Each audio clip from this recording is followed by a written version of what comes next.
अक्टूबर 2015 CIA headquarter Virginia. John Brennan को एक unknown number से कॉल आती है। कॉल करने वाला कोई बच्चा होता है। जॉन ब्रेनन को बताया जाता है कि उसका सीआईए हेडक्वार्टर पूरी तरीके से हैक हो चुका है। इस कॉल को प्रैंक कॉल समझा जाता अगर ये कॉल किसी आम इंसान को की जाती। लेकिन उस वक्त जॉन ब्रेनर दुनिया की सबसे बड़ी एजेंसी सीआईए के डायरेक्टर थे। सीआईए के डायरेक्टर को फ़ोन करना तो दूर की बात, उसका पर्सनल फ़ोन नंबर मिलना भी बहुत मुश्किल। कहानी है उन दो बच्चों की जिन्होंने सीआईए के पूरे एजेंसी सिस्टम को हैक किया और अमेरिका जैसे सुपर पावर कंट्री को अपने उंगलियों पे नचाया। वो बच्चे कौन थे और उन्होंने सिस्टम हैक क्यों किया, चलो जानते हैं इस वीडियो में। जब कॉलर से उनकी डिमांड पूछी जाती है तो उन कॉलर्स की डिमांड होती है मिडिल ईस्ट फ़लस्तीन में जो हमले हो रहे हैं उनको बंद किया जाए और दुनिया को आराम से जीने। उनकी कॉल आने से पहले ही सीआईए को पता चल चुका था कि उनका सिस्टम पूरे तरीके से हैक हो चुका है। हैकिंग अमेरिका को बहुत बड़ा नहीं बल्कि हद से ज़्यादा बड़ा नुकसान दे सकती थी। कॉल बंद होने के बाद पूरी अमेरिका और उसकी गवर्नमेंट हलचल में आ चुकी थी और सीआईए को कुछ समझ में नहीं आ रहा था कि ये हो क्या रहा है, एजेंसी का बंदा या सीआईए का बंदा।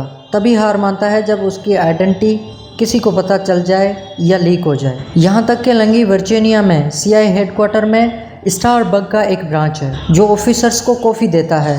उन कप पे कोई लोगो नहीं, ना ही किसी एजेंट का नाम होता है। इनकी वजह यही है कि कोई उन कप को ट्रैक करके उन एजेंट तक ना पहुंच सके। तो आप लोग खुद आइडिया लगा लें, जो सीआईए अपनी छोटी सी छोटी चीज़ों का इतना बड़ा एहतियात करती है, उनका पूरा सिस्टम हैक हो जाए तो कैसा लगेगा उनको, और कितनी बड़ी बात है। इन्वेस्टिगेशन से पता चला ये कॉल बहुत ही किलोमीटर दूर इंग्लैंड के सिटी लेस्टर शहर से 15 साल बच्चे ने की थी। बच्चा खुद को क्रेका कहता था और क्रेका नाम से बुलाया जाता था। क्रेका ने अपनी एक हैकिंग कम्युनिटी बना रखी थी जिसका नाम क्रेकास विथ एटीट्यूड था। उसने सीआईए को हैक क्यों और कैसे किया था, इसको जानने के लिए हमको थोड़ा सा पीछे चलने की ज़रूरत है। 2008 में अमेरिका के स्टेट वर्जीनिया में एक और लड़का हैकर होता है जो पहचाना जाता है डिफ़ॉल्ट के नाम से। डिफ़ॉल्ट वीडियो गेम का बहुत शौकीन था। इसने वीडियो गेम को जीतने के लिए वीडियो गेम की प्रोग्रामिंग को घुसना और उसको चेंज करना और चेंज करके उसको जीतना इसके लिए मामूली बात थी। ये सब उसने इंटरनेट से सीखा था। डिफ़ॉल्ट नाम लड़के को इन सब की इंस्पिरेशंस एनोनॉमस हैकिंग ग्रुप से मिलती थी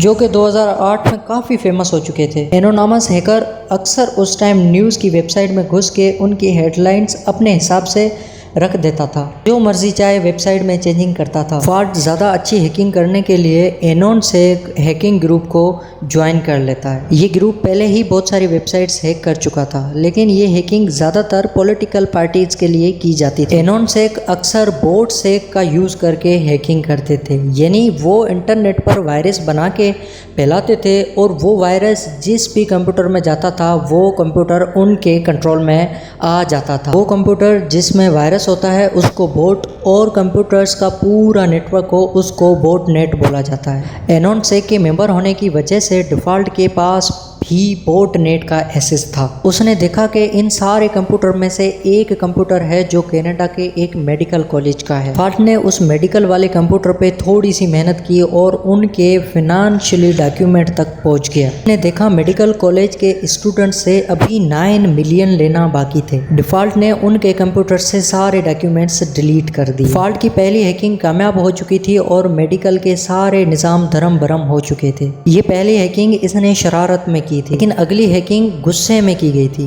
2014 में डेनमार्क की गवर्नमेंट ने एक शर्मनाक लॉ पास किया जिसके मुताबिक जानवरों के साथ जिनसी ज़्यादती की जा सकती है। ये खबर पूरी दुनिया में फैल गई। डिफ़ॉल्ट के पास खुद भी एक कुत्ता था जिससे वो बहुत ज़्यादा प्यार करता था। डिफ़ॉल्ट ने गुस्से में आकर अपने ग्रुप से मिलकर डेनमार्क की ऑफिशियल वेबसाइट हैक कर ली और जानवरों के हक में बहुत कुछ लिख दिया और जो वेबसाइट्स थी जो जानवरों के लॉ को फैला रही थी उन सब को बंद कर दिया। आपने इस कहानी में 2 कैरेक्टर के बारे में जाना, एक क्रैक जो इंग्लैंड का है, दूसरा डिफ़ॉल्ट जो यूएसए का रहने वाला है। 2013 में इनको पता चला कि सीआईए आम लोगों की इन्फॉर्मेशन अपने पास रख के बैठी है और उनकी हर एक हरकत पे नज़र लगाए बैठी है। फिर डिफ़ॉल्ट और क्रेका ने सीआईए को सबक सिखाने के लिए फैसला किया कि वो सीआईए को फील करवाना चाहते हैं जब इंसान की सीक्रेट इन्फॉर्मेशन लीक हो जाए तो कैसा महसूस होता है। डिफ़ॉल्ट और क्रेका का मकसद एक था। डिफ़ॉल्ट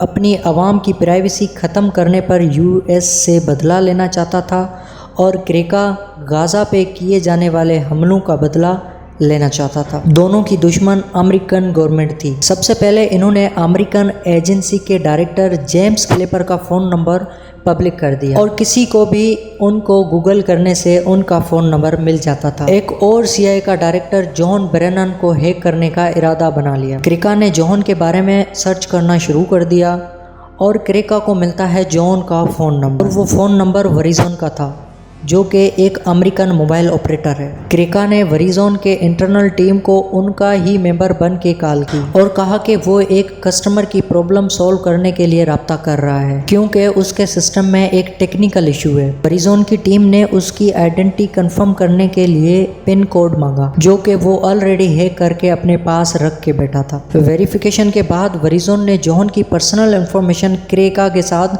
शेयर कर दी। अब क्रिका के पास जॉन का account number, backup phone number, address, bank के आखिरी 4 डिजिट भी मौजूद थे। अब अगला स्टेप जॉन का ईमेल हैक करना था। क्रिका ने मालूम किया जॉन AOL कंपनी का जीमेल यूज़ करता है। क्रिका ने AOL सपोर्ट टीम को कॉल की और कहा कि मैं अपना पासवर्ड भूल गया हूँ, उसको रीसेट करना चाहता हूँ। AOL ने कंफर्म करने के लिए बैंक के आखिरी 4 डिजिट पूछे।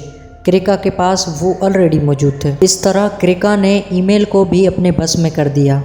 अब CIA के डायरेक्टर की ईमेल क्रिका के पास थी। क्रिका ने ईमेल ओपन की और उसमें टॉप सीक्रेट डॉक्यूमेंट्स डाउनलोड कर लिए। क्रिका ने एक एक करके सीक्रेट डॉक्यूमेंट्स सोशल मीडिया पे लीक करना शुरू कर दिए। इससे पूरे अमेरिका में हलचल मच गई। पूरी दुनिया में CIA की बदनामी होने लगी। अब CIA को उन हैकर्स को पकड़ना उनकी मजबूरी बन चुकी। वो जल्द से जल्द हैकर को पकड़ना चाहते थे, लेकिन कोई सुराग नहीं मिल रहा। क्रिका ने डिपार्टमेंट ऑफ जस्टिस के 9000 जबकि FBI के 2000 एजेंट्स की पर्सनल इंफॉर्मेशन सोशल मीडिया पे शेयर कर दी। ये सब करने के बाद क्रिका अपनी ज़िंदगी आराम से गुजार रहा था।